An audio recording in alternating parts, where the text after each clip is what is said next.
Well, here we are, folks. Good evening and welcome to another live stream. Great to have everybody on board. I have Adam Stokes ready and willing to come and join us in just a second. As I always do, let me just remind you, of course, that we don't provide specific financial or legal advice on the channels. It's just a general conversation. We also moderate the stream, so just be aware of that. This is as at the 11th of July 2023 if you're watching in replay. If you'd like to ask a question, use @WalkTheWorld. That'll make sure that I sit in my queue. I've also enabled Super Chat, which means that if you'd like to get your question top of the list, you can do that, or indeed make a contribution to what we do around here.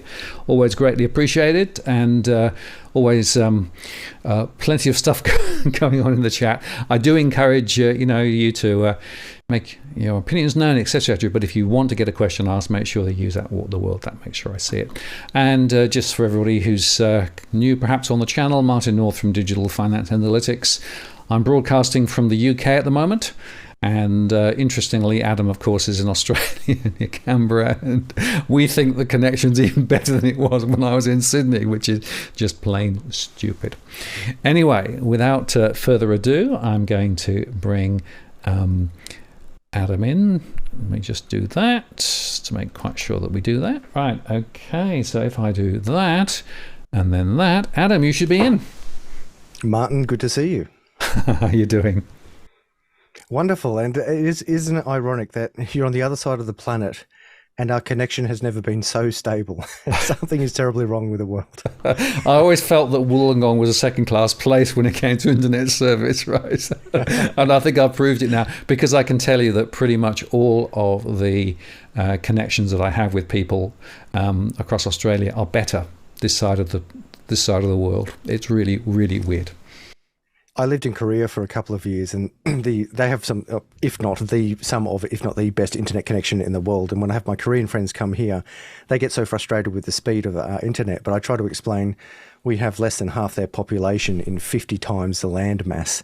And when you go over to Mother England, of course, again, smaller land mass with a bigger population, so perhaps better infrastructure. It makes you wonder, doesn't it? It just makes you wonder. And of course, the land mass is a problem. And by the way, one of the things that I've been wrestling with is bank closures in regional areas. And it's interesting that the banks in regional areas are saying, well, just go online, do it digitally. And of course, you can't in regional areas because the internet doesn't reach very well, and particularly mobile coverage is pretty bad, and the NBN coverage is pretty bad. So many regional towns are just being left, desolate without banking services. So there are real life consequences of our poor digital infrastructure. Yeah, well, even touching on that banking topic, in Australia, we're seeing that they're putting caps on, of course, ATM withdrawals, which it's been around for a while, but they're kind of coming lower. The amount of money you can take out of your ATM is lowering. The number of ATMs are lowering. The number of branches are lowering. And what we're seeing is that there's many branches across Australia that don't even have cash anymore. So when we talk about, cash is better, I absolutely love cash, and you and I started our journey together fighting against the cash ban in Australia. But whether we like it or not, digital is here, and we can see banks are pulling away from cash because it's slow, it's cumbersome, it's dirty. It costs a lot of money to operate in it. But fundamentally, I hope that we always maintain cash in our societies, no matter which back end we adopt, whether it's a gold-backed standard, a fiat standard, a crypto or Bitcoin standard. I have a very soft spot for cash, and I am very concerned, as we saw with the bushfires in the past when we lost internet connection, people couldn't buy fuel. Then we talk about the concern about crypto, what happens if the internet goes down. But beyond any of that, if the banks, irrespective of what type of money they choose, are going to take cash away from us, whether that be the access through ATMs or physical cash in any branches, plus the reduction of branches, I think things are moving very quickly, Martin. Things are changing very quickly, and I think a lot of people are going to be surprised.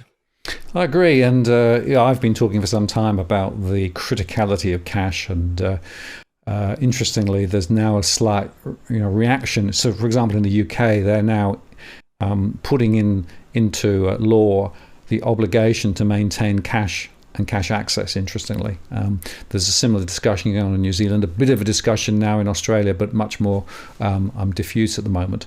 But one, we have a perfect right to use cash, and we should do. Two, as you say, if power goes off, digital stuff, whatever it is, doesn't work anymore. And we saw that around the bushfires, and we saw around the floods. Cash is, and of course, CBA went off air a couple of weeks ago for a period of time, and there was a massive problem because, of course, nobody could actually use the digital processes to pay for things, and needed to try and get cash. And in fact, CBA put out a tweet saying, "So you can borrow from your friends." Which I thought was absolutely hilarious. So the criticality of cash is there. It's very much a human right. It's very much part of the system. And yet, of course, the banks are actually very strongly closing down branches, trying to get people to move away from cash, etc., and claiming that everyone's digitally enabled. And of course, they fudge the statistics quite remarkably, as I discussed in a recent post on my channel. So what's happening is that the banks are doing this for cash saving purposes in terms of their own costs, and making sure they can pay their dividends to their shareholders, not in the interests of the people, not in the interests of banking, not in the interest of personal freedom, and frankly blocking us into a strategy that is digital. And then you overlay things like central bank digital currency and the potential control of the currency, which of course is much easier digitally speaking. The other interesting thing in the UK is the banks are much more aggressive in terms of turning people's accounts off when they think there's a fraudulent transaction on the account and things like that. So even compared with Australia, I've noticed that in other countries, like in the UK, the banks are actually exerting even stronger control on people's accounts and what you can and what you can't do, and how much you can withdraw and how much you can't. So this is all about a further removal of personal freedom. And just to give you another story, in Australia, it's fascinating how if you want to get cash out of your bank account, you go into, they won't let you have it. There was a story the other day I saw reported on the ABC. Somebody wanted a few $1,000s out of their account, and the bank said no. Whose money is it anyway? Exactly. And in some instances, they don't even have the cash. As I mentioned, a lot of the banks are openly saying, we don't have cash in our branches. And so when we talk about, moving into the future of money, I say, first of all, we are already digital, whether we like it or not, because we can see that the mainstream has gone digital through their back ends and getting rid of cash. But it is more efficient when we have digital, but we must absolutely have those redundancies in place, because when we have another flood and a fire, what do? Do we write an IOU? Do we pull gold out of our safe? But then you have the verification problem. What will really happen, as you can see, when societies break down, whether that be temporarily or for a longer term, bartering becomes a really big thing. So one of my series of my channel, I've actually done a survival series. So most people know me as a crypto guy, but I've got a strong military background and a combat role background. And I've done a series about survival, urban survival, and what happens in a survival situation. And most people think about survival being Bear Grylls, you're out in the bush hunting for bears. But it could in fact be a situation where all the power goes out, you're in your home, all the infrastructure when it comes to internet has gone out. What do you actually start doing to survive there? Where are you going to get water from? Where do you get food? Where do you get heat? And a big part of that is in fact bartering. So when I'm, I wouldn't call myself a prepper, just that I'm prepared for what may lay around the corner. I have other things that I could use as cash. In a survival situation, when things go down, it could be, the basics, food and water, but then it could also be other things like medical supplies and even alcohol and cigarettes. They get some power in a bartering economy. So if we want to protect ourselves for anything that comes up in the short term or long term, think about what could be used as money. If the government is going to take away physical cash, and for whatever reason we go completely digital, well, what do we do when the systems go down? What would you use for money? And the way I answer that is, well, what would I accept for money? What could you give me that I need? And it of course depends, and that's what goes back to value. What is valuable to you may not be valuable to me. But in a survival situation, you go first to the basics, and then you find some of the luxuries become very, very powerful. As an example, alcohol and cigarettes, maybe even chocolate. We've seen in history that becomes a very powerful bargaining piece. But it is something as a nation we all have to come together and say, well, what are we going to do? If we're going to move digital, what happens when the connection goes out? And if we're going to give banks the power to basically run our economies through fractional reserve lending, forcing us to have our pays to go into these banks. They've got control over our money. You have bail-in and bail-out laws to protect them. Well, what do we get in return? What's the deal? If we're going to give the banks all of this power, what do we get in return? And I think it's fair to say that at a minimum, we should have access to our money, our cash. If we've made a deposit into there, whether it's from our employer, through our savings, through our investments, we should have a right to access that money at any time. At a minimum, we've kind of accepted it's only during business hours, which can be frustrating.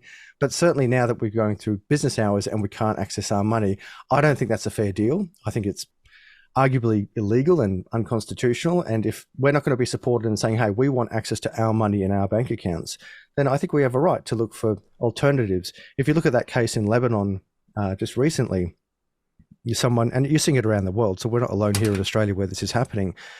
A son, he was about 30-ish, he needed to get money out of the bank for I think it was a kidney transplant for his father, or he needed some type of medical treatment. So he went into his bank and he said, it's about $30,000 US. And he had the money, it was in his account. And they said, no, you can't have it. Now, because he was desperate and it became a matter of life or death, he held up the bank to steal his own money, not someone else's money, but his own money. And in the end, the bank gave him his own money, but he had to do it at basically gunpoint. He saved his father's life and then they arrested him.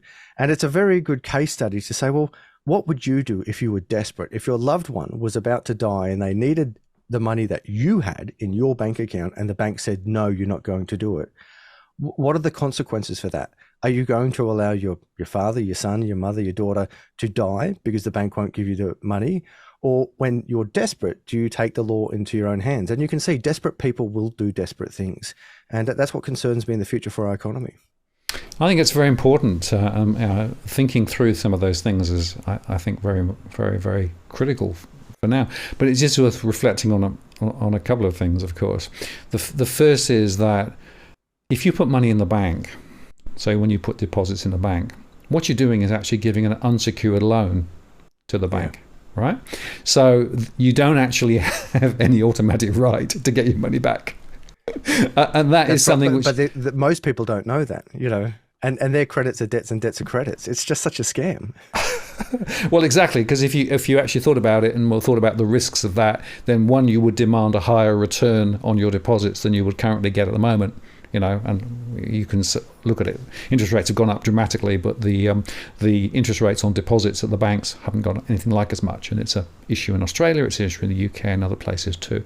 So the point there is that the assumption that money is, quote, safe, unquote, in the bank is actually a bit of a myth. Now, okay, the government sort of says, well, we'll guarantee it up to a certain amount. Although there's always some funny words around it, and if you actually look into it, what you'll discover is there isn't enough in the guarantees to cover all the deposits, all of those things.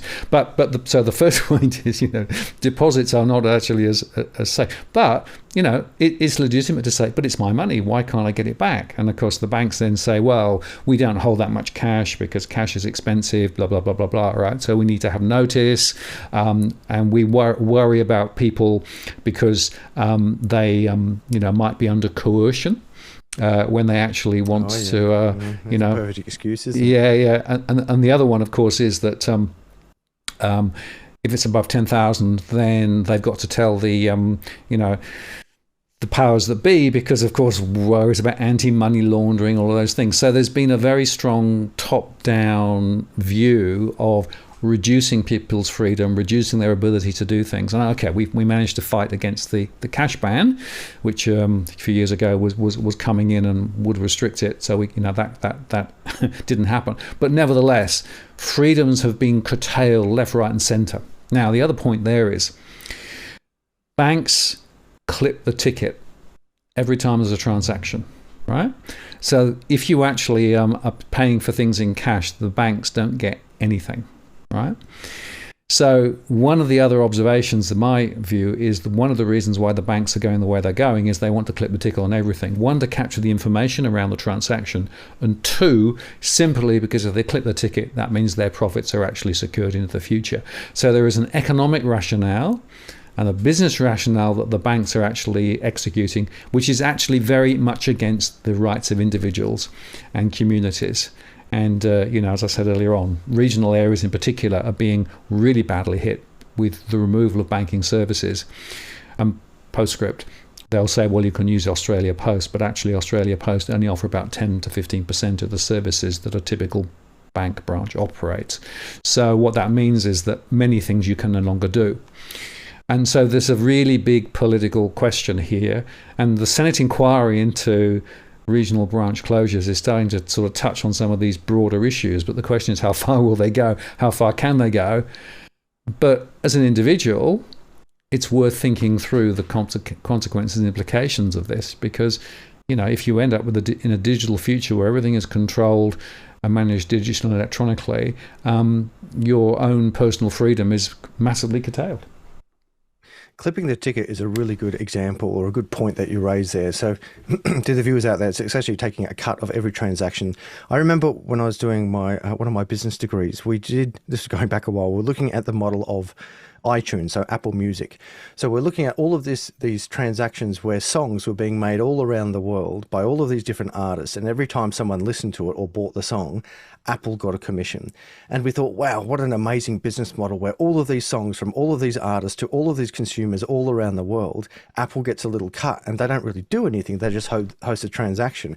Well, put that business model on steroids, Martin, where you say, as you explained, the banks get it on all transactions, everywhere, every transaction for everything, they're getting a commission. They're getting a little cut of it. It doesn't matter which industry, in which shop, by which person, at which time, through which means, they're all getting a little cut.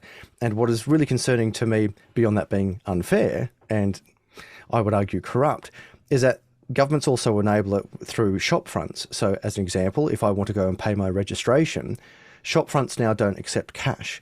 So they say you must use a credit card or a debit card. So that is a government saying, look, we've created a money for you, Australian people. And now, Australian people, we've given you a bill where you now have to go and pay it. So you say, all right, well, I'm an Australian in Australia. I've got this Australian money. I'm going to an Australian shop front to pay an Australian bill to the Australian government. And the government says, we don't take that money. And you're like, what do you mean you don't take that money? You say, well, we don't accept cash here. You have to go to that third party, a bank, and give them your money, and then you can pay us. And it's like, well, think about that. Imagine any business model in the world. We'll keep it simple, like a coffee shop. And the government said, anyone who wants to buy coffee, you have to actually go through this central coffee bean producer, because that's the only way that you can get that coffee. Well, money is just a product. Money is just a product like coffee. But of course, it is more versatile than coffee, because you can use it in more markets for more things. But because you have governments now saying you must use this centralized body, and this centralized body is also covered by bail-in and bail-out laws, and this centralized body is now taking away access to these deposits. I'll put it out now. They call crypto a scam. Are you kidding me? You're trying to tell me Bitcoin's a scam while this mess is going on here. When we look at Bitcoin, as I'm the Bitcoin guy here, and for everyone out there, I'm not a Bitcoin maxi. I have a lot of investments in a lot of coins, but as a global reserve currency, I strongly believe Bitcoin is the best solution that we have. No one can control that. No one can tell you that you must use this money. And when we sort of extrapolate out into the big financial picture, it's not about Bitcoin being buy low, sell high. It's the antithesis to the corruption of fiat. Fiat is broken. It is a Ponzi scheme. It is unfair. It is toxic. It is centralized. It is destroying economies. It is the cause of inflation, and we have a solution. And for many years, you've seen the main players saying Bitcoin bad, Bitcoin terrorist, Bitcoin corruption.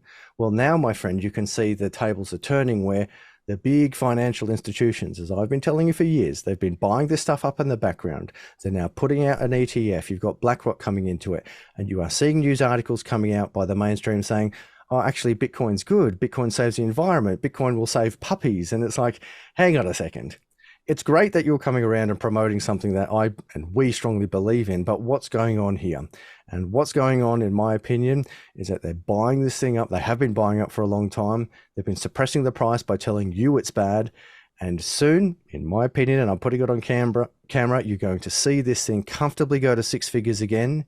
And the people that are going to make the most money are those who have been in for the long time, but of course also the banks that have been scooping up this stuff in the back and are concurrently pressuring the US government, when we're talking about BlackRock, in releasing the first spot-backed ETF. So fiat is dead. We're transitioning to a new money, and unfortunately, those at the very top are going to make a lot of money out of it as well. But that doesn't mean that us at the bottom still don't have opportunities. Yeah. Well, there's a lot to unpack there, which we will unpack. No, it's great. That's great. It's good stuff to talk about. I will just make this point, though. Lee Tran made the point.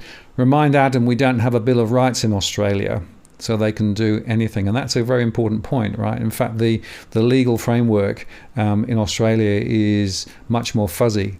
And that, again, gives governments and other institutions maximum flexibility to do the things they want to do. And our own human rights are, somewhat limited. And that's very important in the context of what we started to say. Now, let's unpack some of the things that you've been talking about, because the ETF conversation is quite an interesting one, right? There have been a number of attempts in the US for the big financial institutions to launch effectively an ETF on Bitcoin. And each time, so far, the regulators, the SEC in the US, have said, no, we're not quite there yet. But the most recent round on that, it seemed to me that the SEC sort of nudged towards saying, well, if you do a bit of this and a bit of that, and they are definitely meandering down to that particular place where you could see an ETF. Now, if an ETF is actually made available from some of those big financial institutions, what do you think the implications really are? Right. So first of all, back to Lee's comment, absolutely. Very aware that we don't have a Bill of Rights. And I've actually spoken about it extensively on my channel, where if I was somehow the Prime Minister or the Governor General, well, it's so weird the way our parliament structure or our executive power works. But one thing that America does certainly better than us is they do have a Bill of Rights. And I absolutely agree. It is something that is missing in this country. We need a Bill of Rights because the Constitution can only do so much. And it's a big gap in our political system. Just as there's no perfect person or perfect money, there's also no perfect political system. But that is an absolute gap in Australia. We need a Bill of Rights. Moving on to the ETF. So I'm just going to tell you how it is. You've got a massive company called BlackRock. BlackRock pretty much arguably owns the world. What do we mean by that? They have so much money in so many companies with so much control over so many boards that they can steer companies, thus governments, to do what they want to be done. They have unforeseeable amounts of money. And whilst other companies within the United States have pushed for ETFs, they have all been knocked back. There are ETFs, spot-backed, not futures, but spot-backed ETFs in other countries. They have been successful. And in America, they've been saying no. And the reason why they've been saying no is because it all links back to the US dollar. The US dollar is a massive Ponzi scheme where one country can print the global reserve currency, and they can do it without any limit, and they do have a debt ceiling, but when they hit the debt ceiling, they just raise it. And on that, they've just recently raised the debt ceiling and spent $1 trillion in 1 month.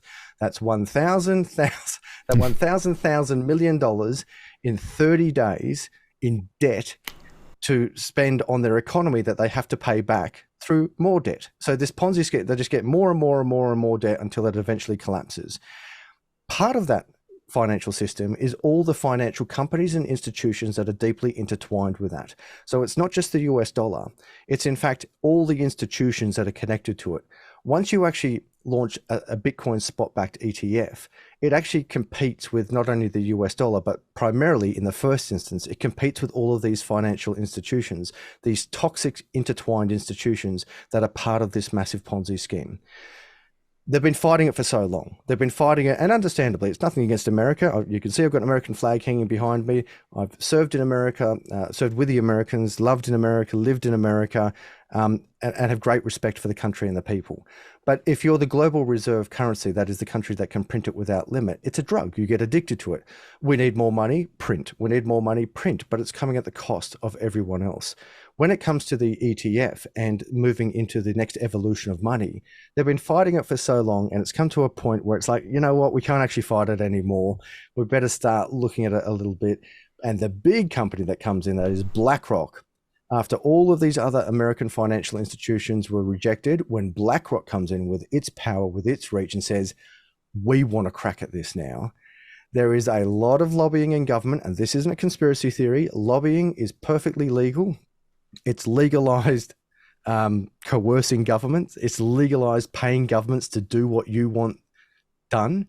And we can see with the power of BlackRock, when they're saying, we want this ETF to go through, it is a big test of the world. It's a big magnifying glass on the potential corruption within the United States. Because if it goes through, it's kind of a catch-22, Martin, because the truth is, if the ETF goes through, to answer your question specifically, you will comfortably see Bitcoin go over 100,000 Australian dollars again, comfortably, and likely towards the $200,000 mark, because there is unforeseeable amounts of money, not only coming through that ETF, but because BlackRock has so much reach into the mainstream and controls so many boards of directors, you're going to get the narrative going out into the mainstream, as it's already begun, where the mainstream is now saying, oh, in fact, Bitcoin's good for the environment, Bitcoin can do all of these wonderful things. And as the price goes up and it's in an ETF, you get a bull run. You get the bull run where people start coming in and say, oh, take my money, I want some more Bitcoin. So you get a runaway of this coin very, very quickly. If the SEC knocks it back, yes, the United States is a central hub of finance at the moment, but we need to look at what's happening globally. You can see Asia, Hong Kong in particular, has made very quick moves to create a legal structure around cryptocurrencies and ETFs. You can see the same in the Middle East, and you can see the same to an extent within Australia. So although absolutely America is a global financial power of today, will it be that power in the next 10 years or 20 years or 30 years? If you look at history, there's always things that are changing. There is always a change of the guard. No fiat survives indefinitely. There are global powers that always change. You might say you had the Roman Empire, the Greek Empire, the Spanish Empire, the Dutch Empire, the British Empire, the US Empire, and are we now moving into the Asian Empire? You might look at BRICS as an example. So we're at a tipping point. We're at a tipping point now when once this ETF, spot-backed ETF, is approved, you're going to see a lot of money flood into it. If it's not approved, you're going to see absolutely another attempt at it, because you don't get one shot at it. You can keep applying for it. And it gets to a point where the SEC, run by the United States, has to say, well, if we don't approve this spot-backed ETF, where is the money going to go? And the answer is the money's going to go offshore. It's already begun. It's already happening, where you can see other markets are adopting this technology. They're not turning their back on it. It'd be like saying, we're turning our back on the internet because we like Australia Post. Do you think the rest of the world is going to say, all right, well, because Australia or even America doesn't want to use the internet of knowledge, we're not going to use it because we like the pen and quill and putting letters on sailing ships to go across the ocean? Of course not. They're just going to adopt the internet and move forward without whoever's turning their back on it. So just as the internet was initially got a lot of friction and not really understood, the same happens now with the internet of money. And beyond the back end of money itself being, or the back end of crypto itself, primarily there's 25,000 coins, but primarily it's Bitcoin. Bitcoin makes up 49.17% of the market at time of recording. The back end to that can't be controlled. You can't print more of it. You can't stop it. You can't block it. You can't seize it. And if the world chooses to adopt it, which it's doing very quickly, and one country says, no, we're out, doesn't matter. We're going to crack on anyway.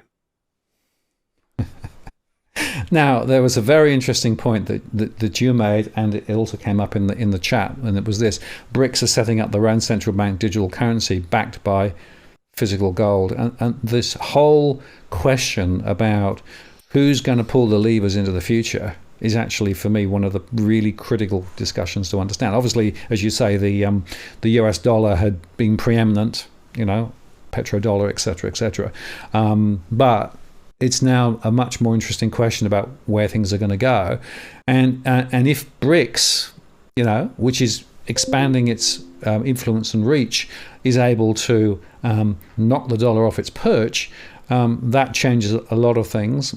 If they actually also then link it back into digitalization, there's so many uncertainties around, and I guess for me one of the interesting questions is, well, there's a question of confidence, right? Because money is about confidence, right? How do you know that this £10 note or this $10 note is going to be worth $10? It's only because you believe that the system is actually there to make it, that if I take it into a shop, I can actually convert it into something, right? So it's a question of confidence. And for me, there's a big confidence question milling around in this whole environment. And what I find fascinating, Adam, is a lot of people are throwing a lot of rocks at Bitcoin and are trying to sort of question how, lack of trust, lack of confidence in Bitcoin without looking at their own system, right?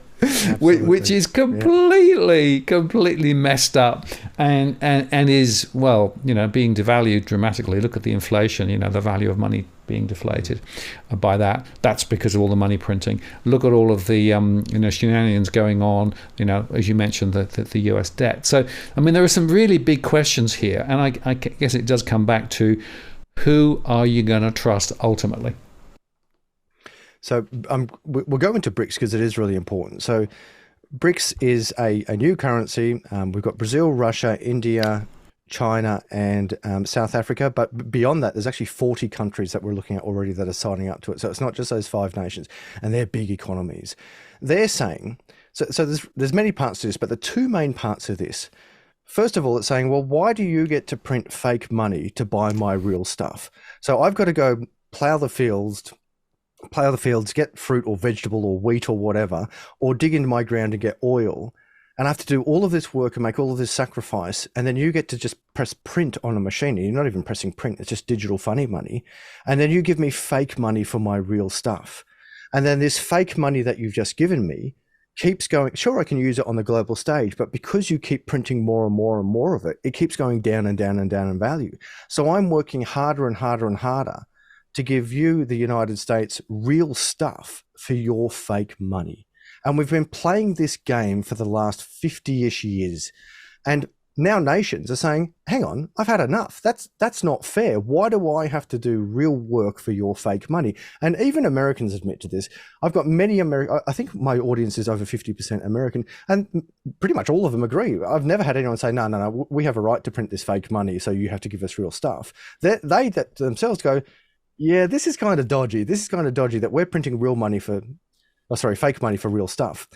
But the second part to that is the weaponization of money. So what we actually saw with the war in Russia is that it showed the world that you can't use the US dollar, because if you annoy the US dollar, they're going to turn your money off. They're going to block you through the SWIFT network. They're going to block you through petrodollars. They're going to put sanctions on you. They're going to raid your bank accounts. They're going to seize your yachts. And that's called the weaponization of money.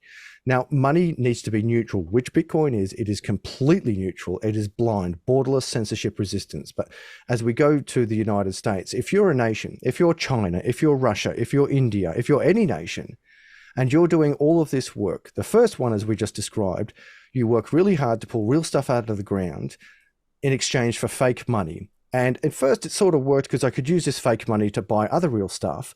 But because the fake money, they keep printing it faster and faster and faster, and inflation keeps going up and up and up, you're working harder and harder and harder for less money. But even if you beat that hurdle rate or that interest rate, at any time, if you do something that Big Brother America doesn't like, they just flick a switch. And they say, we're cutting you out of the SWIFT network, we're cutting you out of the petrodollar, we're closing your bank accounts, we're seizing your money, and it's all gone. So these nations, they have no choice. They have to look for an alternative money. Now, the question that we ask is, what is the alternative money? Is it their fiat? Is it my fiat? Is it another country's fiat? And because they all understand the game, because we're not stupid, we can see what's happened over the last 50 years, primarily with the US dollar, but centuries of looking at how money works and how fiat collapses. These big nations have come together, and it doesn't matter if you like them or not. They've come together and said, well, hang on a second. We've got nukes. We've got a lot of money. We've got a big power. We don't like this game. What are we going to do? And what they're actually saying is like, okay, we're going to make a gold-backed currency. We're going to make a currency that is backed by gold. And America, if you want to buy our stuff, or world, you've got to give us your gold. And that's going to change everything, because now when America wants 100,000 tons of steel or 50,000 crates of wheat or whatever it is, and they go to Russia or India or China and they say, we want all this stuff, and they say, cool, we'll sell it to you, but we want gold. Well, America's going to have to say, well, hang on, do we want to take this gold out of our vaults? And if they do, then how are they going to replenish the gold? Because it's not like money, as in fiat, where you can just print it. You actually have to go out and destroy the environment and dig up all this earth and try and get little bits of gold and then smolter it and then move it over. So this is going to change everything. The reason why I don't think a gold-backed currency will work is for this reason. It is not trustless. So in theory, a gold-backed currency is a fantastic idea. Why? It's a scarce resource. It's hard. You can't reprint it. It does have an inflation rate of around 2 to 5% per year. That is, every year they kind of pull 2% more out of the ground. Now, we don't know what the supply of gold is. People can speculate, but no one on the earth, present or past, knows how much gold there is in the earth. What we do know is that it has an inflation rate of around 2 to 5%, and there's about 4 Olympic-sized swimming pools of gold that we've pulled out of the ground. That much we do know. The reason why I don't believe a gold-backed global reserve currency can work is because it can't be trustless. Well, first of all, the fungibility. Let's go with the fungibility, then we'll talk about the trust. If I want to buy something off you, so I'm in Australia, you're in England, and you want to sell me that microphone in front of you, how do I buy that off you? What do I put the gold in an envelope and send it to you overseas? Of course, that's stupid. But even if you were right in front of me, and we do an exchange of gold, you have to verify the transaction. The only way you can verify the transaction is you pull out your little alchemy test, you test the gold, you weigh it, and that's very slow and cumbersome. With Bitcoin, the transaction is the verification, but we won't go down that path yet. So the only way to use gold as a currency in modern times, or even in past times, as we can see, is you centralize the gold in a vault, and then you write a note against the gold. Now, whether that note is physical, as in a piece of paper, as we used to in the past, or digital, as BRICS is proposing at the moment, it doesn't matter. You centralize the gold, and then you have to write a note against it. But the question we all have to ask and do the thought experiments is, well, where do I put the gold? Do you hold the gold? Do I hold the gold? Does Russia hold the gold, or does China hold the gold? Or do they all hold a bit of the gold? But in any case, then how do you verify the gold? Because the second you centralize gold, we're back to where we started. You have someone who's going to write 2 notes, 3 notes, 4 notes, 5 notes against the same piece of gold. So how do you verify how much gold is in the safes? Do I get to verify? Do you get to verify? Does Russia get to verify? How do you verify? And even if you say, right, anyone can come into our vaults and verify how much gold we've got in our safes, well, what do? Do I then pay a $3,000 ticket to fly to China, open up this big gold vault, look at 15,000 tons of gold, and then start counting 1, 2, 3. And then even if I am counting blocks of gold, how do I know it's real gold? How do I know there's not tungsten in the middle of it? How do I verify that gold? So the theory of a gold-backed currency is absolutely wonderful. It's a scarce, hard money that we can ensure that it has a value because of its scarcity and its purity, but its fungibility is the issue. And the second we centralize it, we're back to square one. And even as BRICS is doing, what BRICS is doing is they're going to say, right, we'll get all this gold, we'll write a digital note against it, a cryptocurrency. But then I say, well, now you've got 2 things. Bitcoin, you only need the cryptocurrency. But with BRICS, you need the gold and the cryptocurrency. Well, then you've got a demurrage cost. I have to store the gold. I have to have men with guns protecting the gold. I have to have electricity in a building around the gold. I have to have security guards around the gold. That all costs money, and it all has an impact on the environment. And then if I write a cryptocurrency on top of it, well, then I'm doubling the energy of what Bitcoin does, because now I have gold in a vault with men with guns protecting it, and I've ripped up the earth to getting it out of the earth. And I've written a cryptocurrency on top of it. So now I'm doing more damage for the environment. And even if I write a cryptocurrency and I do it really efficiently on top of gold, I still don't know if someone has written 2 coins against the 1 piece of gold. Now we go over to Bitcoin. In Bitcoin, we know what the supply is. You don't need men with guns standing around a safe looking after it. Everyone can see it. It's an open source, immutable blockchain that everyone can verify at any time without getting on a plane and flying to the other side of the world. It operates 24/7. No one can double spend it. Everyone can access it. And once we have the BRICS nations, you're not going to have maybe Brazil or Russia or China or India corrupting themselves, because they're all competing with each other as well, even though today they present as one. But what about tomorrow? What if they start confiscating the gold like the United States did? We've already seen it. We've already seen it in the past. The history shows that when the gold reserve standard sort of slipped over to the United States standard, you go back in history, you can see, I think it was France that originally said, give us back our gold. We're losing trust in the United States dollar. And in the end, America goes, no, we're going to hold that gold. So we see this happening again, and it's not against any nation. It all comes down to trust. So you said confidence. In crypto, the word we use is trust. Confidence is really about the price in our language. Confidence is, why is Bitcoin currently $30,387 US? Because that's how much confidence is in there. But when we talk about trust, the real power of Bitcoin versus gold is that it's trustless. And the irony of the word trustless is that it means complete trust. I don't need to trust you. You don't need to trust me. We don't need to trust them, and they don't need to trust us. It is a trustless system. And in history, we have never, ever had that. We've never had a completely trustless system. Even if we go to gold blocks, it's not trustless because we have to verify the weight and the purity. If we go to the US dollar, it's not trustless because they can print more of it. We don't know how much of it is. They can confiscate it, and it can be counterfeited. Any money that we've looked at the past, it has never been completely trustless, where Bitcoin is. And it takes a while to make that distinction. But that is why I believe that in the future, there's going to be a big standoff. We don't trust the US dollar. A gold-backed currency doesn't work for all the reasons I've described. What are our options? Bitcoin. And whilst everyone may knock it, as you just pointed out before, make sure you understand what money is before you start knocking Bitcoin. Make sure you understand the Ponzi scheme of fiat before you start knocking Bitcoin. Make sure you understand the limitations of fungibility and trust when it comes to gold. And then start exploring what is the alternative. And I've been saying it for years, and I'll say it again. If you can find me a better solution to a global reserve currency that is trustless, open, immutable, neutral, censorship resistant, and borderless, if you can find a better version of that than Bitcoin, I'm all in. But I've been asking this question for years, and no one has even attempted to answer it. They've just said, I don't know, I don't like that. That's fine, but why do you like fiat? Why do you like this Ponzi scheme of fiat when we are all getting wrecked? The interest rates going up and because of inflation. Inflation isn't caused by a war in Russia. They'll tell you that. The inflation is caused from the money printer.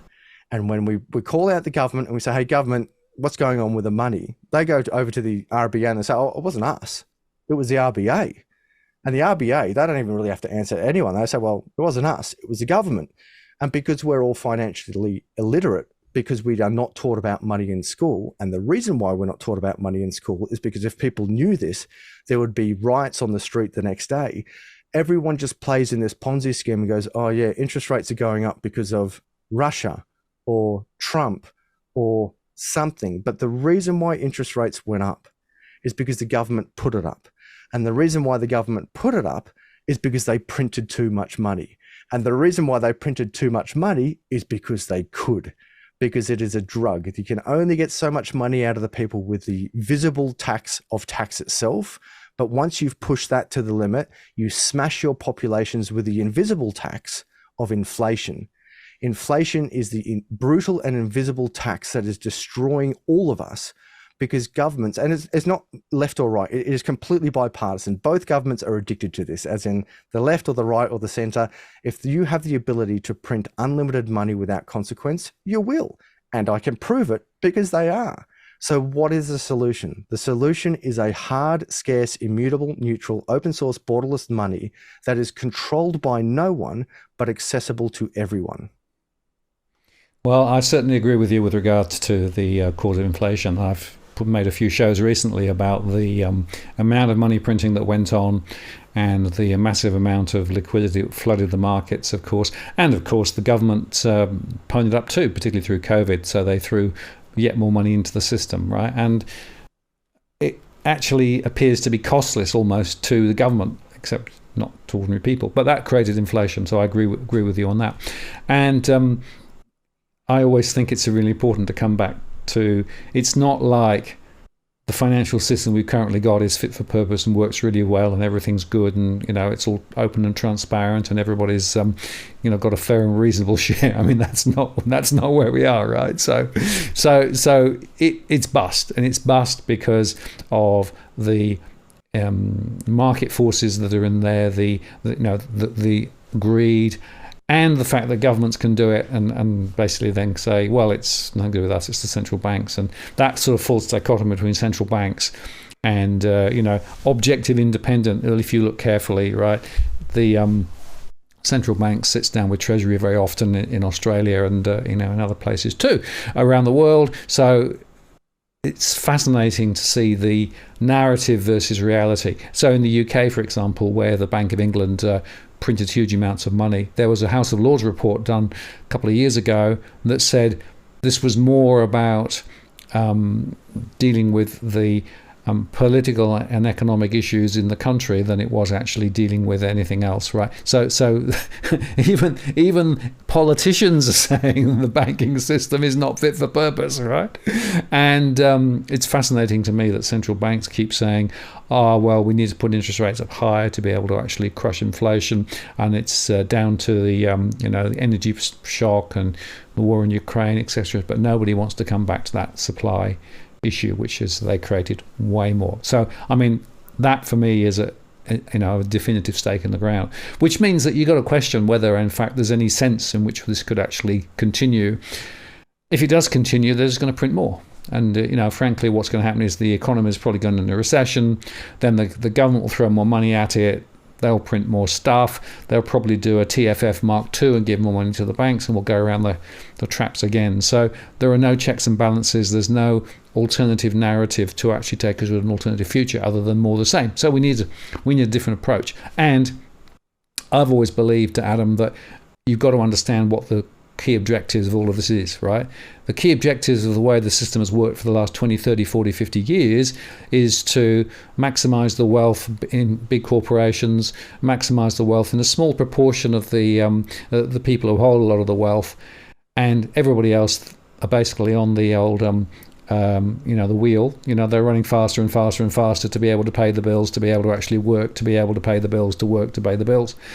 That's the world we've actually created. So we've actually got a degree of servitude that many people would, if they stopped and thought about it, would be find surprising, right? In other words, you have to work to pay the bills, to work to pay the bills.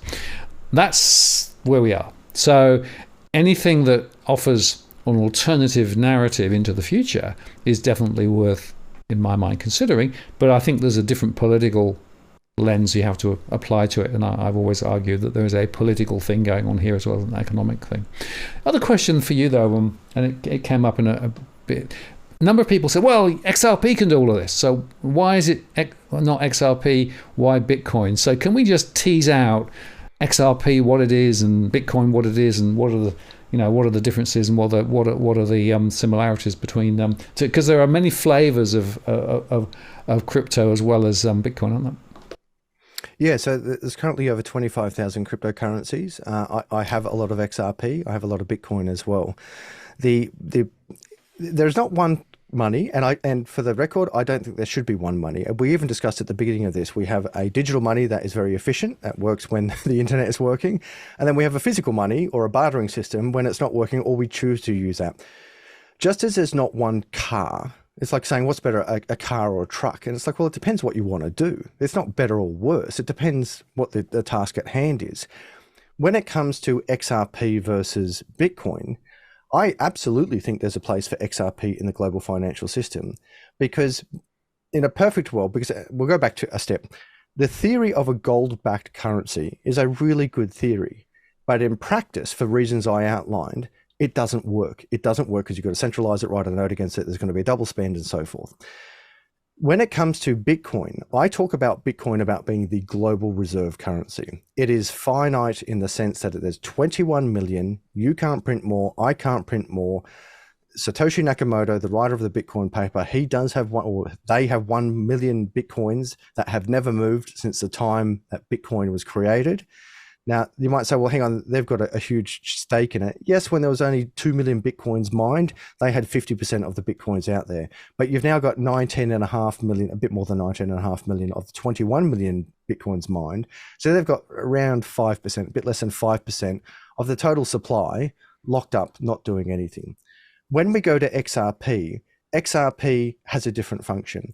XRP is, I would argue that XRP is in fact the new global SWIFT network of the world. So if I want to send money from me to you, there's no reason why I couldn't do it through, at the moment, a stable coin or Bitcoin. But in the traditional financial sector, I actually have to go off it. I have to buy the US dollar.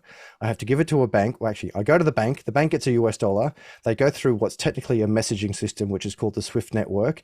It takes 3 to 5 business days. All these different companies along the way take a cut.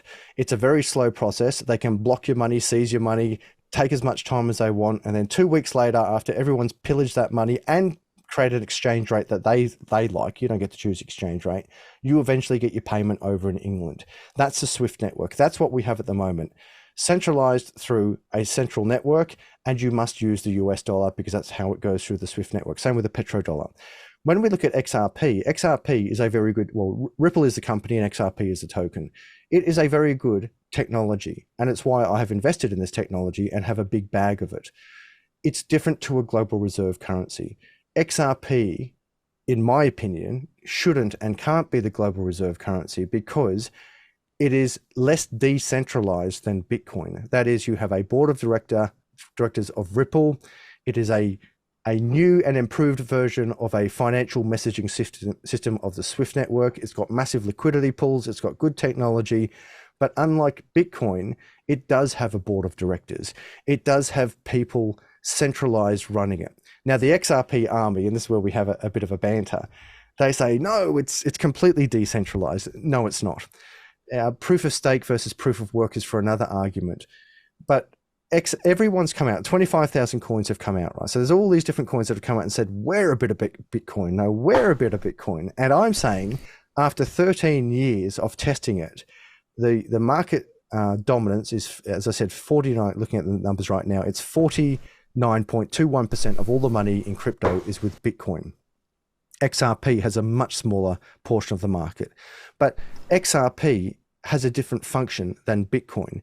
XRP is a facilitator of payments where we can move money from point A to point B with very low friction and very low speed, and we can move this money around. And I think that's fantastic. But Bitcoin is the digital gold. It's the global reserve currency that is completely decentralized and has a different purpose. Which is better, gold or silver? Well, they're kind of different. Which is better, a car or a truck? It depends what you want to do. And what should be the global reserve currency? In my opinion, definitely shouldn't be XRP. Definitely shouldn't be the US dollar. It should be Bitcoin because it's completely trustless, completely neutral, and completely censorship resistant. We can see, in fact, with XRP, there have been cases where XRP transactions have been stopped. And that is an issue because then you have a centralized body stopping like, we better not make that transaction. And the way I can substantiate this is because who is the SEC taking on at the moment? The SEC is taking on about 40 different cryptocurrencies, but at the top of their list is Ripple. And that is an example of it is, in fact, a human body that can be taken on by another human body. So when you have humans that can take on humans, that is not a completely neutral, censorship-resistant money. The reason why Ripple, or the SEC, cannot sue Bitcoin is because there is no Bitcoin company. There is no Bitcoin board of directors. There is no one to sue with Bitcoin. It is merely an algorithm. It is a computer code running across thousands of nodes powered by millions of individual miners around the world. Ripple is completely different. Ripple can be sued. It is being sued. It is being taken on by the United States, and it can be corrupted for better or worse by government bodies who are trying to shut it down. The SEC has said themselves, we don't consider Bitcoin a security, but the SEC has equally said, we do consider Ripple a security and we're going to sue them and stop them. And that is the primary difference. You cannot stop Bitcoin. You can stop Ripple. I love it. I'll tell you what, you've got the chat going like you wouldn't believe. I know. The XRP army out there, I know they're being off. I can't read it. but I've been in this space for 7 years. Yes. The XRP, and we call them the XRP army respectfully. We call them the XRP army because they are so passionate about their project. Yeah. And I love it. And to be clear to the XRP army, again, I have a lot of XRP. I've made a huge investment in it, but it is very different to how Bitcoin will play out. Just my opinion, who knows? I love it. Now, Jason asked a very interesting question a little while ago, and it's might be slightly hard to read, so let me just read it to you, if I can just flick it. So, when ISO 20022 is enforced, wouldn't this make transacting in Bitcoin illegal? If so, how could it be worth so much if it cannot trade it due to local laws preventing it? If it is not ISO compliant, it is easy for authorities to track Bitcoin these days. Thoughts? Okay, so we'll start with the end of the question. Bitcoin doesn't pretend to be untraceable. It is very traceable. And if you're going to do crime, you don't use Bitcoin because for that exact reason that Jason's outlined, it's very traceable. The ISO 20022 standards is an international standard that we apply to many things. It's an international standard for, we use this screw with this aircraft, we use this chemical with this type of thing. And the ISO 2022 standard for money, they've written into there, we're going to use XRP. And that in itself shows the corruption of, arguably, of XRP. Because, and don't misquote me on that, I'm not saying XRP is corrupt. What I am saying is that it's corruptible in the sense that there's someone at the top, someone in a board of directors that says, you've got to use this money. And if you don't use this money, we'll put you in jail. Now, how is that different to the US dollar? You've got to use this money. And if you don't use this money, we're going to bomb you and say you've got weapons of mass destruction. We're going to say crimes against humanity. You will use the money or we'll shut down your accounts. Well, how do you enforce that with China? Like, how is the ISO 2022 going to be enforced with China and Russia? If BRICS comes up and BRICS says, we're going to use BRICS, and then America or whoever's at the head of the board of the ISO standard says, no, this paper here says you have to use XRP. Do you really think that Russia, China, India, and all the other nations that have signed up to BRICS, they're going to go, oh yeah, fair enough, sorry, we'll can this entire BRICS project because that document written by those people over there says that we have to use this money. No. They're going to say, we choose to use this money. Now, the real question is, how do you enforce that document? Like literally, you could go through the thought experiments and say, how do we enforce the ISO standards? How do we enforce the US dollar? How do we enforce any standard? And the answer, when you go all the way down the chain, is violence. The only way you can enforce something ultimately is violence. And you say, oh, don't be silly, Adam, we can fine them. Okay, well, what if you find them and you don't pay the fine? Well, ultimately, men with guns come to your house, they arrest you, and they physically put you into a cage. Well, how do you do that on the global stage? If the global stage says, we don't want to use XRP, we're going to use this. Well, what are you going to do? How are you going to stop it? So it really comes down to, how is that document enforceable? And if it is enforceable, do we want to adopt a money of violence, which is forced through violence, or do we want to use a money of peace? So I don't know what will happen with XRP, and no one actually knows what's going to happen with XRP. The issue I have with if there is the XRP army, is that they say, no, this is the best coin in the world. It's got the best technology in the world. And this ISO document says we're going to use it, so we're going to use it. And I said, well, okay, why haven't you used it? Because XRP does work. It absolutely works. I'm the first to say XRP army, it works.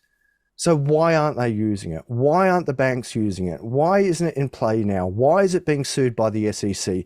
Why has Bitcoin got 50% dominance? Why is XRP's high of $3 now down to 47 cents? If this technology is so great and it has so much backing behind it, why is it not being used by the banks and the financial systems? And why is it being sued by the SEC? And I don't have the answer to that, but I think they are very legitimate questions.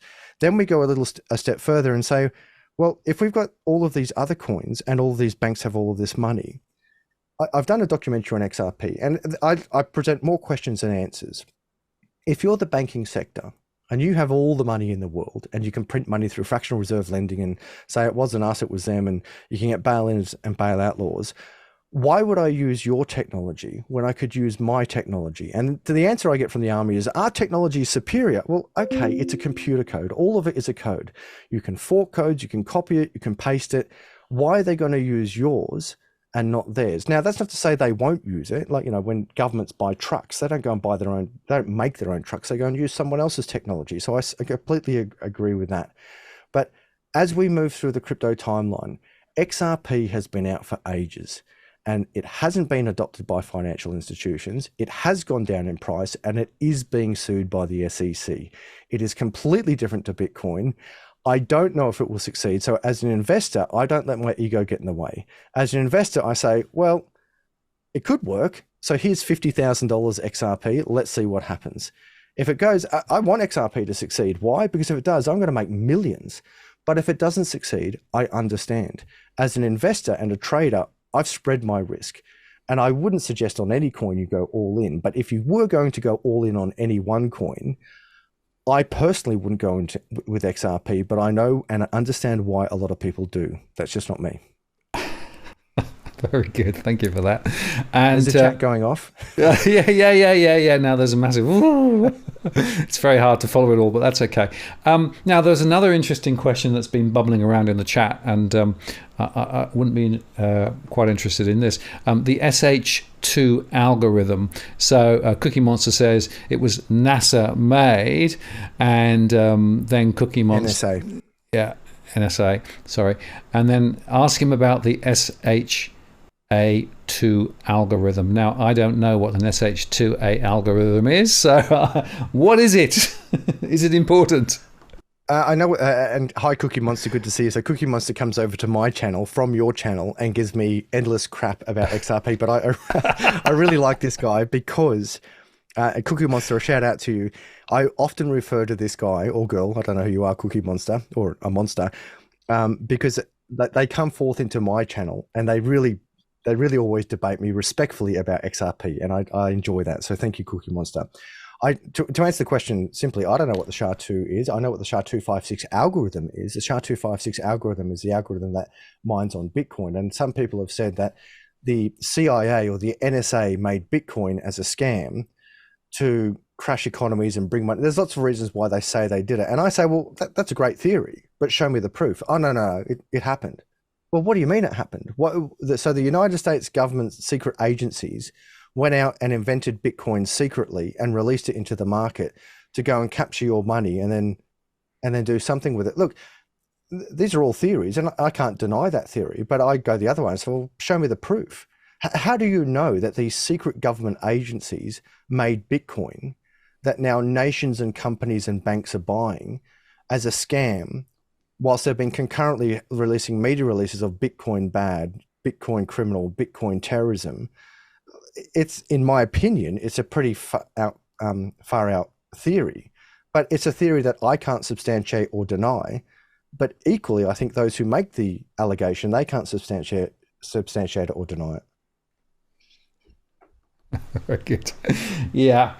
As with all of these things, of course, you can sort of swim around in the morass for quite some time and maybe not get very far. But there's another interesting morass that I want to touch on, and that is the question of the exchanges, right? Because in the last few months, we've seen Binance and a few other exchanges in the US essentially receive very heavy flack from the SEC and accusing some exchanges of mixing up client money with their own money and then effectively not doing what they said they were going to do. And we've seen some failures as well. What's your reading of the exchanges, and how do you find a good one rather than not a good one? And what is it the SEC is trying to get at? So in simple terms, an exchange, of course, is where I swap something for something. It's typically an on-ramp. And when we talk about crypto exchanges, we look at them as an on-ramp where we take our dirty, broken, corrupt fiat and we exchange it for clean, crisp crypto, whether that crypto is Bitcoin or XRP or Ethereum or whatever. Different exchanges offer different products. That is, there isn't one exchange in the world that offers all 25,000 cryptocurrencies. and there's about 26,000 cryptocurrencies because it keeps going up very quickly. So there are different exchanges for different functions, and they can offer yielding products, staking rewards. You can do many things on exchanges, but in the simplest term, an exchange is to swap one thing for another. And for most of us, it's swapping fiat for crypto and then swapping it back from crypto to fiat. The biggest exchange in the world at time of recording is Binance. Binance is by far the biggest in the world. It's got a lot of products, it operates in a lot of jurisdictions, and it made a lot of money, a crap load of money. There's many ways to make money on an exchange, but essentially when you do an exchange, there's a fee, and that fee goes to the parent exchange. And when you're doing billions of dollars of trade a day, and you're taking a small percentage of billions of dollars of trade every single day, you're making a lot of money, unforeseeable amounts of money. And Binance has got a big chunk of the global exchange fees through doing all of this exchange globally. Now, in Australia, I've used Binance for many years. I also invested in the Binance token. The issue with Binance is it became so big and powerful that it came under attack twice. And I actually predicted this. It's on camera. I predicted it many years ago. I said, the issue with Binance is that it's so good that it's going to come under attack by government. And that prediction absolutely came to fruition. It came to fruition because the United States is like, well, hang on a second. First of all, you're taking a lot of our money as an on-ramp, so US dollars, onto these global exchanges. So you had leakage out of the United States economy where people were using Binance US. And the United States dollar was going out into the economy because they're buying all of this cryptocurrency. But it was also a competitor, as I mentioned at the beginning of this video, with these embedded traditional financial systems. So if you look at the New York Stock Exchange, that's an exchange for traditional shares. Just as I described with all of these exchanges happening, the parent company and all the financial institutions intertwined with it, they're taking all of these little cuts of all of these trades. Well, now when you do it on someone else's exchange, you're basically competing with the New York Stock Exchange and all of the exchanges in the United States. So straight away, it's like, well, hang on a second. We're losing money from our economy because we're not investing in our stuff. You're investing in those markets, and you're not using our exchanges. You're using those exchanges. So it's reasonable that America originally said, well, we're going to stop Binance US, but then they extrapolated to say, no, we're just going to stop all of Binance because it's a massive competitor. Now, there are allegations by the government that, Binance has done something wrong, but Binance has done, well, everyone's got to have their day in court. I'm not a lawyer. I'm not a judge. I haven't seen what the proof is. I haven't seen what the evidence is. All I know is that Binance is massive. They're hugely successful, and they're taking a lot of money out of the United States economy and competing with these United States established financial systems. In Australia, the biggest exchange in Australia is CoinSpot. It's certainly a product that I endorse. I've got no shares in that company per se. I don't even think it's a publicly listed company, but it's been around for 11 years. It's Australia's biggest crypto exchange. They're in Melbourne. You can talk to them. It's safe to use them. So when it goes to what is a good exchange, there's two parts to this. Where people go wrong is that they use exchanges as a bank. So they go into the exchange, they buy crypto, and then they leave the crypto on the exchange. And then what happens is the exchange later goes bust, or they're corrupt, or they get hacked, or something goes wrong, and then people lose all of that money. So when you hear about people losing money in crypto, there's kind of three main ways. They do a bad trade. They buy high and sell low. That was a bad trade. Or they don't actually invest in crypto. The second way they lose money is they don't actually invest in crypto. They think they're investing in crypto, but they invest in through some Russian scam site or Nigerian scam site, and they think they're buying crypto, but they're not. They're just giving their money away to some foreign scam site. But the third main way that they lose money in crypto is that they go to a real exchange, they buy crypto, they leave the crypto on the exchange, then the exchange collapses and they don't get access to that crypto. So the way to protect yourself, even if we look at FTX as an example, FTX was a massive crypto exchange. It had a lot of products. It collapsed through, well, they got to have their day in court, but corruption. You can see through the on-chain analytics where the money was going, what they did. They commingled funds where they said, oh, we're going to keep these funds here for that and these funds here for this thing, but they in fact mixed it all together and it ended up in a big mess. But even if you used FTX, if you had used FTX as an exchange and you had got in there and you say you got $100 American or Australian dollars or any currency, you go and buy $100 worth of Bitcoin, and then you pulled that Bitcoin off the exchange and put it in a cold wallet, a hardware wallet. I think you've got one sitting around here. But the collapse of the exchange wouldn't have mattered. It wouldn't have mattered. It'd be like going into a shop and, you go and buy a can of Coke. You walk out of the shop and then the shop blows up or collapses. Sure, it's tragic, but it doesn't matter. You've got your can of Coke. You already bought it. Where people go wrong is that they use these exchanges like banks. So they go in there, and as we discussed, banks aren't safe either. They go in there, they buy their crypto, and they leave it on the exchange.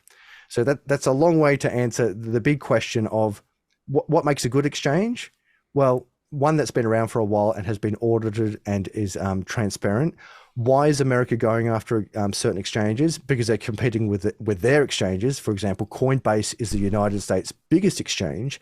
And although Coinbase is coming under pressure, my take on it is this. They need to actually be seen to be fair. So at the moment, they're kind of saying, well, we're taking on Binance, which is the world's biggest exchange, and we're taking on Coinbase, which is America's biggest exchange. But I put the prediction out there right now. Binance is going to be banned from the United States and Coinbase will not be.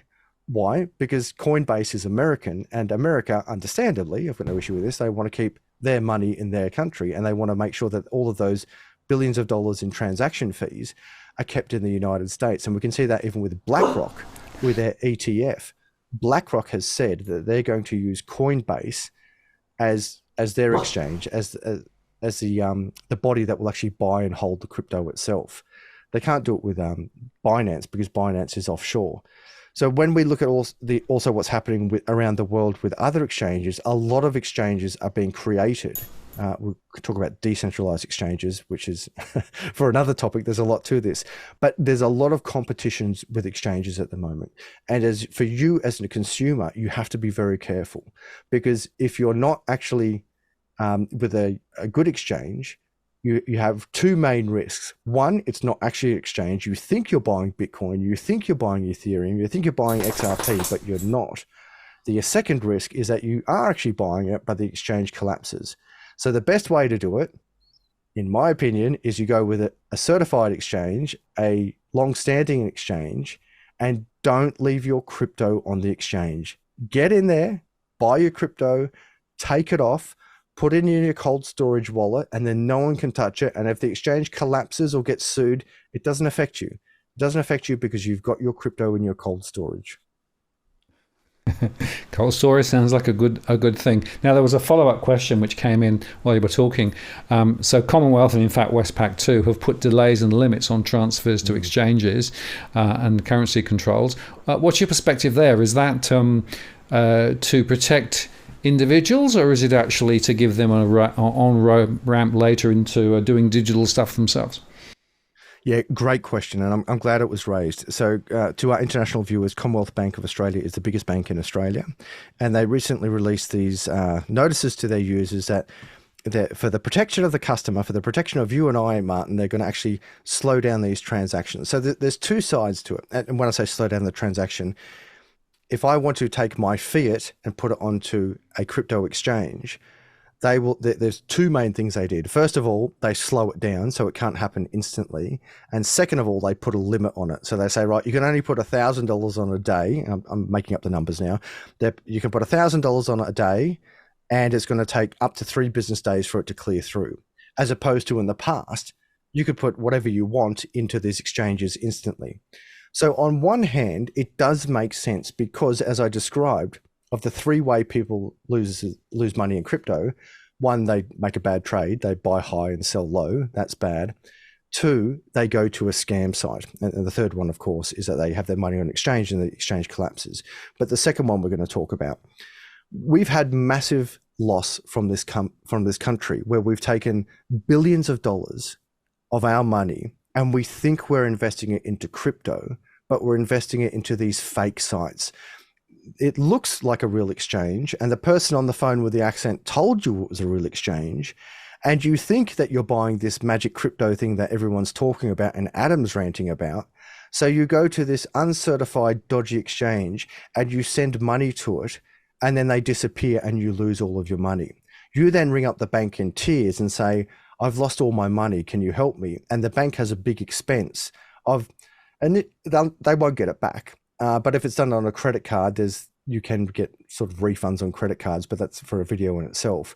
But there's a lot of admin behind it with, trying to track down this money, which they'll never get back. It's gone forever. But it also actually becomes a matter of national security. So I briefed the Australian Federal Police last year about this. It's in fact a matter of national security when you've got thousands upon thousands and thousands of Australians putting in 10, 20, 30, 40. One of my subs told me that they put in $250,000 as a family into a scam site. Yes, it's tragic for the individual, but it's also tragic for the nation because we have massive leakage of the nation of billions of dollars going offshore, avoiding tax, avoiding whatever could be put into our gross domestic product, avoiding efficiencies, impacting people's retirements. So yeah, it was actually a big impact on these individuals and the nation. That's the feel-good story for what the Commonwealth Bank did.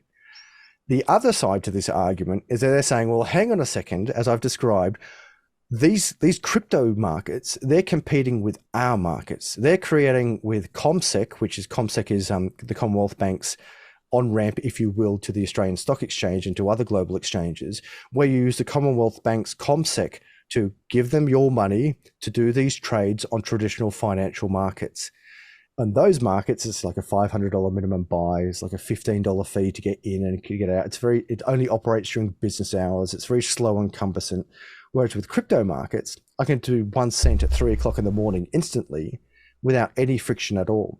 So 2 parts to it. 1, a lot of people are losing money through scams. But 2, and I would argue the second part is the biggest part of it, because do banks really care about you? Like, do banks really get together and say, oh, how are we going to make their lives better for our customers? How are we going to protect the people? How are we going to make life for Grandma Jenny better by protecting her assets and looking after her? Of course not. And they're all about profits, and they're legally about profits. That is, if they don't make profits, they stand to get in trouble, in the sense that a company's responsibility to its shareholders is to make as many profits as possible. So part of this process, when you've taken all the fees off your customers, when you've got rid of all the ATMs, when you've shut down all the branches, when you've removed cash from the branches that are remaining, you say, right, what's left?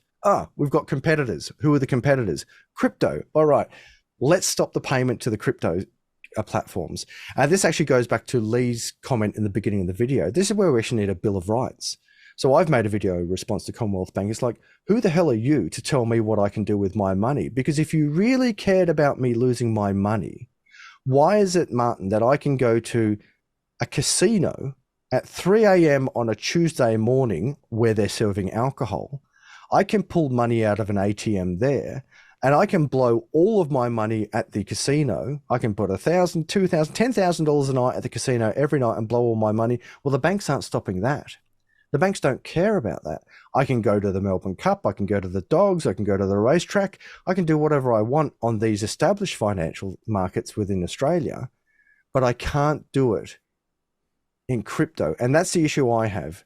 Why is it that I need your permission, Commonwealth Bank of Australia, to spend my money where I like, when I like, how I like? And the big thing about all of this, the big concern about all of this, is that the Commonwealth Bank of Australia has itself admitted that it was going to offer Bitcoin services to its customers. So you have a direct conflict of interest. The Commonwealth Bank of Australia admitted themselves, we're going to start offering these products to our customers. And then a little bit later, they said, but we're going to stop you putting your money into our competitors because we care about you. And it's like, well, hang on a second. That stinks. That stinks, because you're going to sell me the product that you're stopping me from buying from someone else. Absolutely. Yeah, no, it's an interesting, and this competitive landscape, right? And I do believe that banks make decisions not for the interests of their customers, but for for other more competitive reasons, I fear. And talking about competitive landscapes and making strategic decisions, last topic for tonight, just back to central bank digital currencies, right? Because we know that there are pilots running in Australia, there are pilots running in other places. There's a very sort of coherent set of arguments now from the World Economic Forum and other players, global players, say, well, we're quite nice to be able to connect digital currencies together and those things. We know that Jerome Powell and other people in the US and the Federal Reserve have said, well, they will give us extra tools to be able to actually do more monetary policy stuff if we use central bank digital currencies, right? So there's a huge agenda of central bank digital currencies.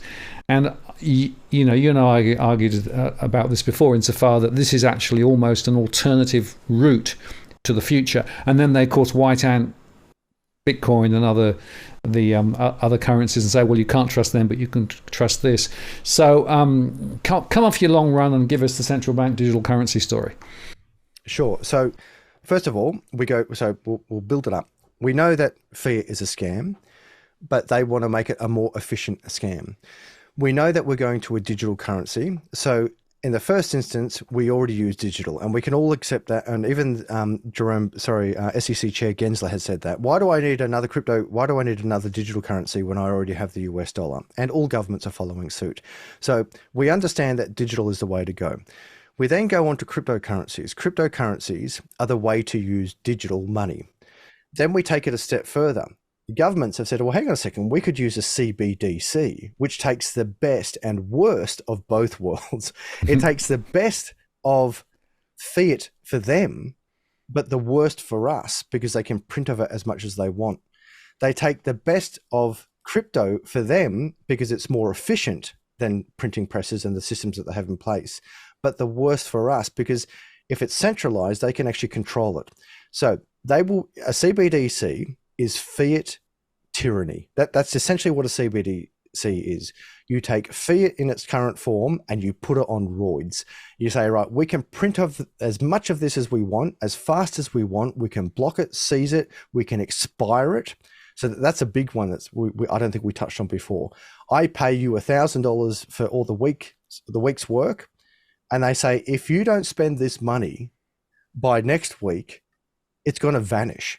And so how do you save then? How do you save if your money has an expiry date on it? They can also put geopolitical bounds on it, or physical bounds on it. So during a lockdown, as an example, they say, right, everyone's got to stay in your state. So you might live on a border town and you cross from, as an example, Victoria to New South Wales, and you go and buy your bread. The currency won't work, because when you go to do your pay pass or your blip, and it goes, oh, sorry, this isn't allowed on this border. And you say, well, hang on, it's Australian dollar. And they say, no, it's been locked down. They can track it, they can seize it, they can print more of it. So a CBDC is absolutely on the agenda for governments, because fiats already exist, but they just want to have a more powerful fiat, a fiat that you can do absolutely anything with. And it is my mission, and I hope that it's going to be your mission and John Adams' mission as well, to educate the people on the danger of a CBDC. It is absolute tyranny, and everyone should be terrified of it. Because if you reckon fiat's bad now, you wait till you've got a CBDC. If they want to control inflation, instead of them putting up interest rates, if they've printed too much CBDCs, they will literally just take 30% of everyone's money without your permission. It could be 5%, 20%, 50%, whatever percent they want. So you've got a digital wallet with 1,000 CBDCs in it. The government says, oh, hang on, we've got too much money in the economy. And they just go blip, and they take 10% of everyone's money instantly. How do you hide from that? How do you hide from that? You might say at the moment, well, at least if they're going to take money out of my bank account, I can take through a bail-in or a bail-out law, I can take the cash out of my bank and hide it under my mattress. If you've got a CBDC, you're completely screwed. There's no way you can hide from it at all. You can't hide from inflation. They can tax you as much as they want. You can't hide from bail-ins or bail-outs. You are completely under the power of the state. And then we go on to the surveillance state. The surveillance state, which is not a conspiracy theory, we're already there, where we can see that if you have wrongthink, if you vote for the wrong political party, if you make the wrong tweet on Twitter, and the government or the banking sector doesn't like it, they will seize your money. Where they can already do it with your bank accounts, and have already done it, where they block your bank accounts and seize your money out of that. If you say, right, I'm opting out of the banking sector, but you're stuck with the CBDC, there's no way of opting out. You are under complete tyrannical rule, and it is absolutely terrifying. What's the solution? Bitcoin.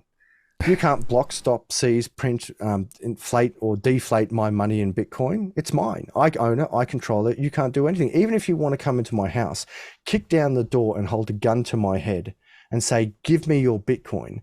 If I've got the seed phrase in my head and I say I'm not giving it to you and they kill me, as an extreme example, I realize this is an extreme example, but extreme examples give us extreme contrast and then we can dial it back from then.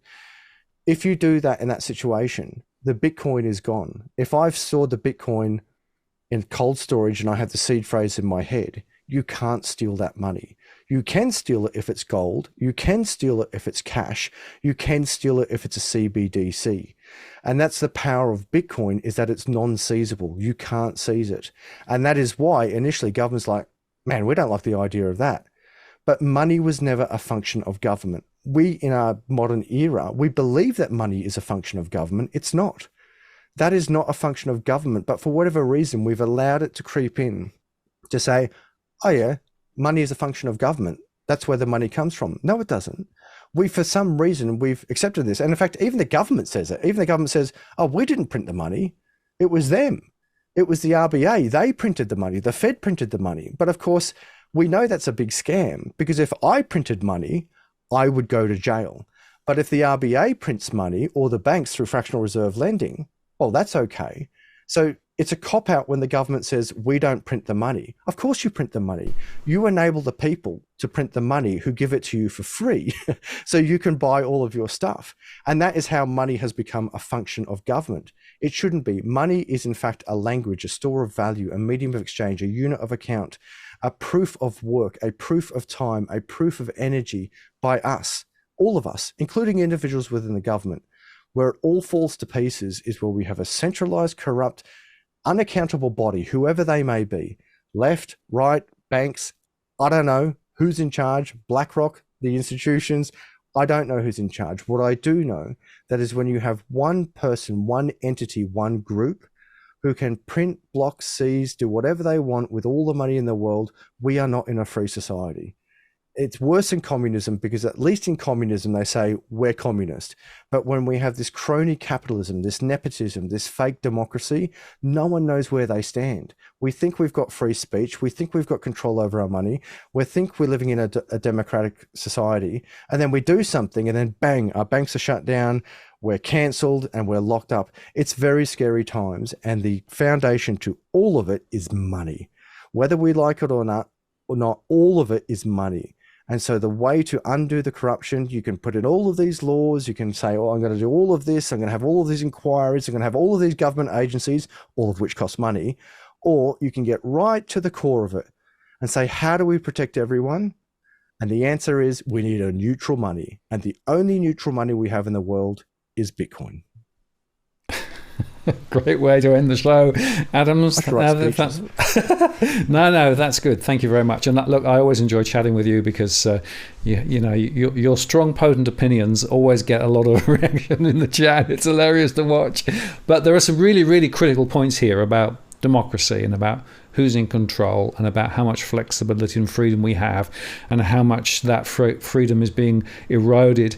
And I often come back to the analogy of the frog in the pan, right? You turn the heat up a little and the frog doesn't notice, and you turn the heat up a little more and the frog doesn't notice, and then suddenly the frog is cooked. And I feel that some of the things that are going on at the moment are actually things which are taking us in a direction where ultimately we could be cooked, and and unfortunately it seems to me a lot of people haven't really woken up to some of the the real nuances about what's going on at the moment. And I've got a perspective that says some of the mainstream media coverage is almost deliberately designed to obfuscate some of these critical issues that are going on at the moment. So these sorts of conversations I think are pretty important, because part of being able to chart your own future and future society is to understand how things are actually playing out and the difference between what the mythology is and what's actually going on. And certainly I think today we've explored a few areas where things are not the way we want them. There's one thing that you said to me, I can't remember if it was me interviewing you or you interviewing me or us talking off camera, but I've never forgotten it. You said you were sick and tired of the lies. You were so frustrated with the lies of the politicians and the media. And I really empathize with what you were saying there. So again, where you and I come together is that we may have different outlooks of what the future of money is, but where we all agree, and I think to all the viewers out there, for all the emotion I may stir up out there, I think where we can all come together is that we all agree that money is broken, and we all agree that something's not right. And I think we also all agree that we're sick of the lies. We're sick of the deception from whoever's in charge on both sides. This is completely bipartisan, and we're sick of the misleading information from the media, and we're sick of the lack of accountability. They seem to be able to, whoever's in charge, and I don't know who's in charge, but whoever's in charge, they seem to be able to do whatever the hell they want and get away with it. And I think it's coming to a time where it's like, can we all just have the one set of rules? Whether it's these rules or those rules, as long as we all know what the rules are, and as long as they're all fair, that you can't print money, I can't print money, I can't lie to governments, and governments can't lie to us. If we all just have one set of rules, at least we can all move forward together. But so as long as we have rules for thee and rules for me, we will never succeed as a society.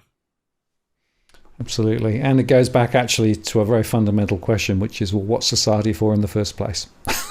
And I often come back to this point, right? Because the point is that at the moment, society is designed whereby, as I said earlier on, everybody's pedaling really, really hard, and wealth is created and it bubbles up, and actually wealth actually is lodged in a relatively small proportion of companies and the population, and it's about maximizing the wealth within corporations and those sorts of things.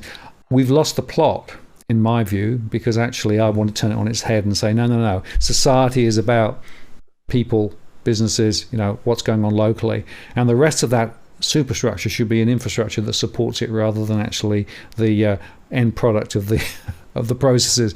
And that's a very fundamental philosophical point, which we probably won't be able to take further tonight. But for me, there's a really, really big set of questions here about the future of society and whether, in fact, the way that society works is actually in the interest of the people at the moment. And for me, that's frankly the big question. Yeah, the frog in the pot of hot water is a really good analogy. We don't even know it's going to happen until it's too late. Some do. And some are ringing the bell and saying, "Hey, everyone, look around." It's like, no, it's all right. And then bang, we're gonna be cooked. And even if we then do wake up, we're going to be so exhausted and defeated and melted in that pot of this metaphoric pot of lies and traps and incarceration that there's going to be no way out. Absolutely. So at least we try to share some of these broader opinions on this channel here. Adam, thanks very much for your time tonight. Really appreciate it. And just before I close out, I should make the point that next week, Leith Van Onslo's coming on. We're going to talk about housing, the housing Ponzi, and how that's been working. I might actually just do two things before I finally close the show. And let me do that one first. We do have a doggy cam actually in place. Luna is tied up in her bed at the moment. She looks like a sack of potatoes, but she's actually there. Meteor has slid around the corner. So that's the best I can do on that one. I think if I go there you go, that's the studio. So this is the studio as currently constructed, and you can see Adam there coming in over on the input channel, and then the other stuff going on here. So that's the way that things are running at the moment. Haven't got everything fixed, but at least it's coming along. And Adam, just before you go, one last question for you. If people want to know more about you and what you do, where do they go? Head over to Adam Stokes on YouTube. Follow me on Adam_Stokesy on Twitter. Do everything crypto safely. If you're looking for a safe exchange or safe information or safe wallets, head over to the Cryptoland. That's www.thecrypto.land. Finally, check out my book, 28 Pro Trader Tips, The Art of Trading, on Amazon. Martin, thank you so much for your time tonight. Thank you, Adam. Really enjoyed it. And we must do it again sometime soon. So thanks very much, folks. I'm going to close the show now. Lots of comments in the chat, acknowledging them. Thanks for all the super chats and everything else. And I'll look forward to seeing you next week. This is Martin North from Digital Finance Analytics, signing off. Cheerio.